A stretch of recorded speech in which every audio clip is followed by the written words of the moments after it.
De manière générale, lorsque les gens sont en activité ici en Afrique, ils ne pensent pas à épargner pour leur retraite et pour ceux qui y pensent, ils ne le pourront pas à cause de la grande famille dont ils doivent s'occuper. Le gouvernement est généralement le plus grand employeur. Les grandes entreprises qui peuvent aussi aider les employés dans les cotisations et qui sont affiliées à la CNPS ne sont pas accessibles à tout le monde. Il faut généralement être coopté pour faire partie du personnel. Le temps passe et la majorité des Africains qui veulent travailler n'ont pour autre possibilité que de se contenter des emplois sans cotisation ou de créer leurs propres entreprises.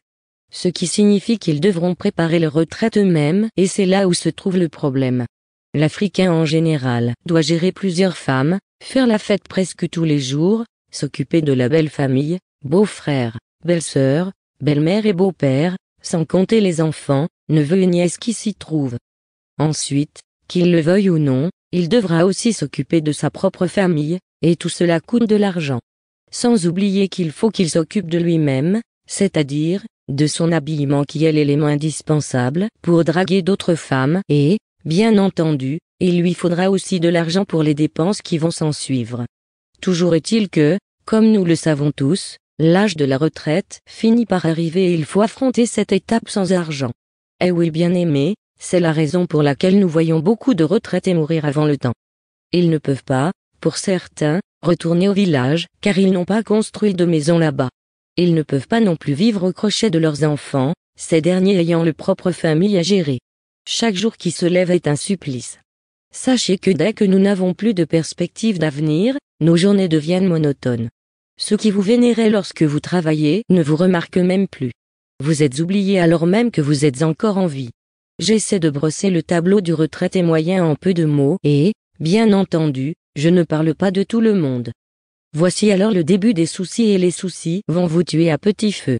Maintenant, je vais m'adresser à tous ceux qui sont dans cette catégorie, ceux-là qui se retrouvent sans argent et sans perspective d'avenir à l'âge de la retraite. Je m'adresse à vous qui souhaitez que la mort vous prenne et que l'on en parle plus. C'est vrai que vous avez vécu sans penser à Dieu durant tout le temps où vous travaillez. Vous avez passé votre temps à jouer la vie, comme on le dit si bien au Cameroun et maintenant, c'est la vie qui vous joue. Il est peut-être temps pour vous de penser à Dieu, vous ne croyez pas, sachez que tant que l'on vit, il y a toujours de l'espoir. Pendant donc que vous êtes toujours en vie, confiez vos vies à Jésus.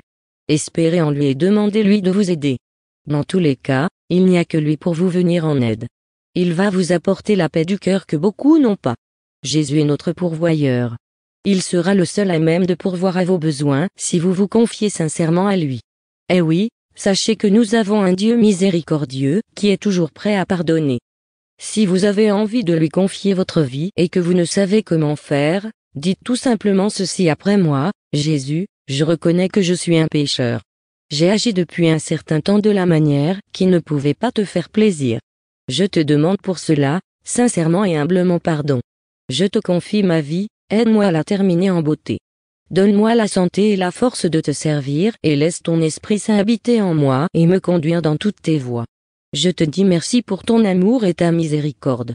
Maintenant que vous avez fait cette prière d'un cœur sincère et repentant, commencez à prier en parlant à Dieu quotidiennement. Cherchez aussi une église proche de chez vous et allez chercher à avoir des responsabilités dans cette église et soyez fidèles. Au fur et à mesure où vous serez en contact avec Dieu, vous allez constater que votre vie va changer. Abonnez-vous à VNews sur YouTube pour être les premiers à écouter les enseignements quotidiens qui y sont envoyés. Vous pourrez aussi par la même occasion réécouter les enseignements qu'il vous est arrivé d'apprécier. Je vous rappelle aussi que la version audio de mon dernier livre est déposée en intégrale. Vous êtes bénis de toutes sortes de bénédictions. Amen.